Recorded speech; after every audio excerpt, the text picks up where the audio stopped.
I wanted to do something on VPNs since I've heard a lot of everybody ask questions about them, and some people know about them, some people don't. So I figured this would be a good kind of high overview of VPNs, and then at the end of it, we're going to have a demo to show some easy ones to set up and something that we can kind of hope everybody can get the hang of.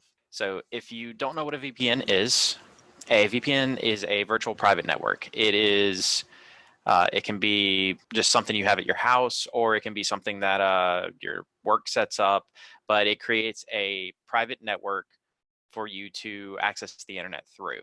So it essentially creates a tunnel between wherever you're at and the internet to help you protect from hackers or anybody else on the network can't really see what you're looking at. So that goes into why it's important. So it increases online safety, like we said, with protecting against hackers. Without a VPN, you're vulnerable to attacks of those types. And it also hides your internet traffic. And your data is also encrypted whenever you're on it, so it goes through that tunnel. So a lot of the VPNs that we're talking about are remote access VPNs. If you're at a public hotspot or you're at Starbucks and you connect to a VPN, you're using a remote access VPN that connects to some location where you have your VPN set up.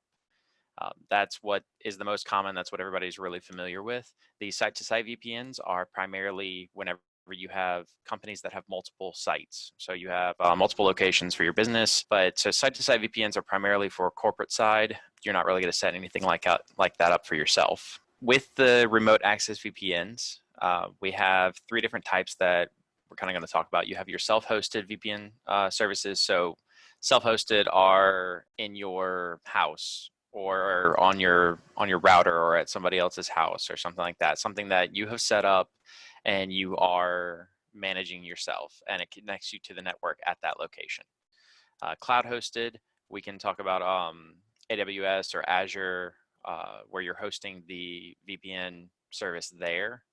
And then there's also paid VPN services like NordVPN or PureVPN, your most popular ones there. So we listed a few of them here, and you can go check them out. The prices can vary, but a lot of them offer a lot more functionality than if you were to set one up yourself, unless you want to put in the extra work. So one of the demos we're going to get into is OpenVPN or Algo. So this particular slide is just showing that you can set up an OpenVPN server on, say, a spare Windows PC. The demo that we're actually going to be doing is setting it up on a significantly smaller device, being a little Raspberry Pi. But the benefits of OpenVPN on your own equipment is it's free server installation, free client installation, unless you go with their enterprise editions. It's not very hard to set up, and they've got, guides to set it all up for you. So OpenVPN is mainly used for, the remote type VPN, where you're going to be setting it up to access your networks at your home or something like that.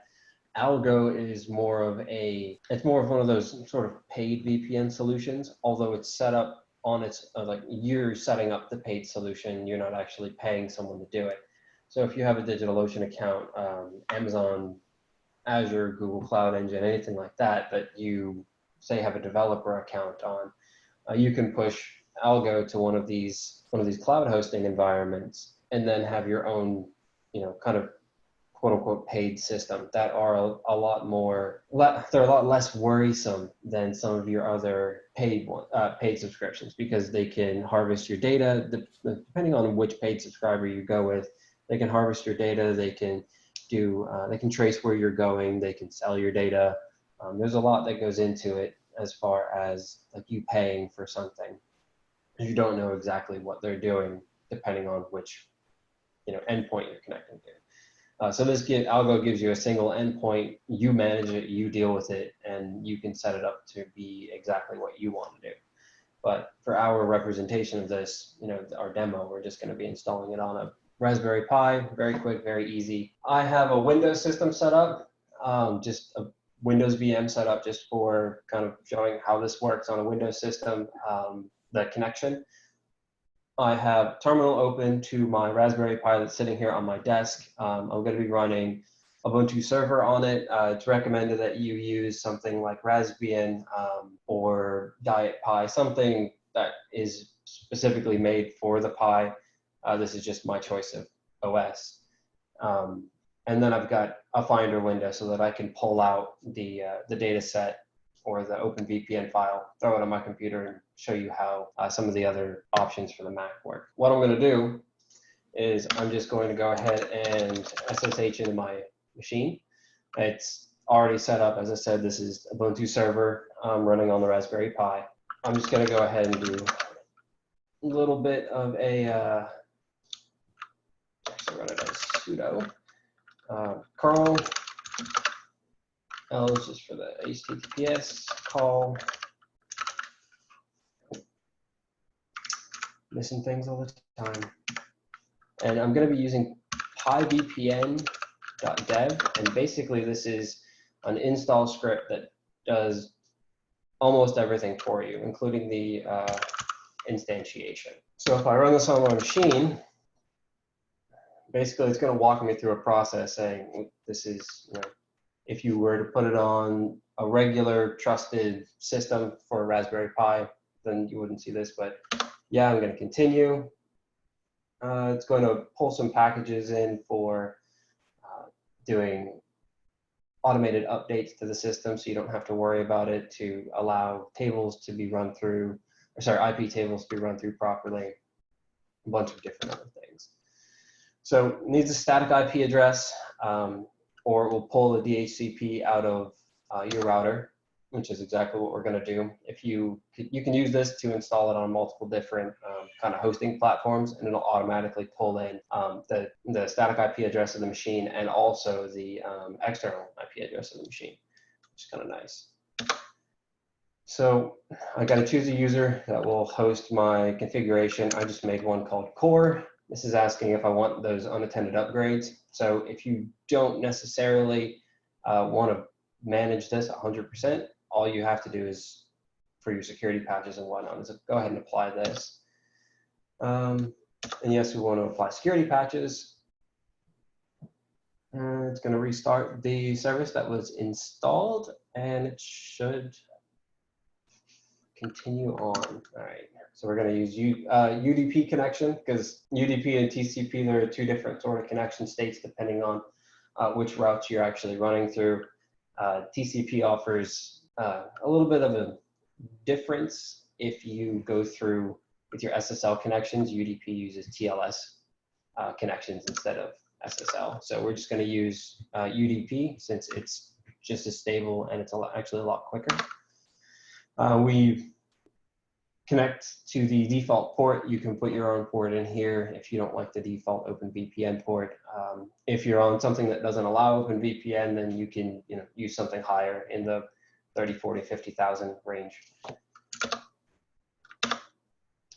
And yeah, I'm going to go with that. So this allows you to select your encryption level. If you're absolutely insane, you can choose paranoid level, which is 521-bit certificate, 384 or 256. Depending on what size certificates that you actually go with, it will limit the speed of your data transfer, because it does have to encrypt every single packet that's going through with this certificate. So I just use 256 as its base. Select my public IP. You can use a DNS if you have a public DNS, something like NoIP or DuckDNS, or if you have your own site from Namecheap or GoDaddy or something like that, you can do a DD client to pull in any IP changes. So that works pretty well. So we'll just use my public IP since it's what we're using now. We select our DNS provider. Google's fine. It's 8.8.8.8 and 8.8.4.4. Which mainly the entire internet runs on. And no custom search domain. And then we're good. So now everything is 100% complete with the installation. And now all we need to do is add our profiles. And it's going to ask me to reboot. So I'm just going to go ahead and say no, because I don't want to do that right now. But we'll do pivpn add. And it will give you a bunch of different options. You can do this in one string set, or you can do it in a option basis. So I'm just going to go ahead and say Justin Windows for my client name. I want my certificate to last for a long time, enter my password, and again, and then it pulls out all of the keys, certificates, and the TLS private key to create your VPN. So we can actually see that it created this particular one. If I wanted to add another user, say I wanted to add Justin Mac, same duration. I now have two separate ones that I can pull. You don't have to have one for each machine. You can use one for your phone, your Mac, your Windows PC, your site-to-site VPN. It doesn't necessarily matter. So I'm going to go ahead and swap over to my Mac. And I'm going to say, okay, I have this Mac Open VPN, and I want to go ahead and install this to TunnelBic. And basically what TunnelBic is this is the Open VPN client for Macs in general. So I'm just going to say all users, and I'll type in my password, my Mac. And I've got a connection point right here, just being my Mac. Now I haven't opened this up to the entire world. Next up is the Windows environment. If I just hop over to my Raspberry Pi, which is running at my IP address of 43. This is just a really basic subnet that I brought up just for this demo. If I go into Core and Open VPNs, I can grab this particular VPN, just Windows, and I can import this into OpenVPN Connect.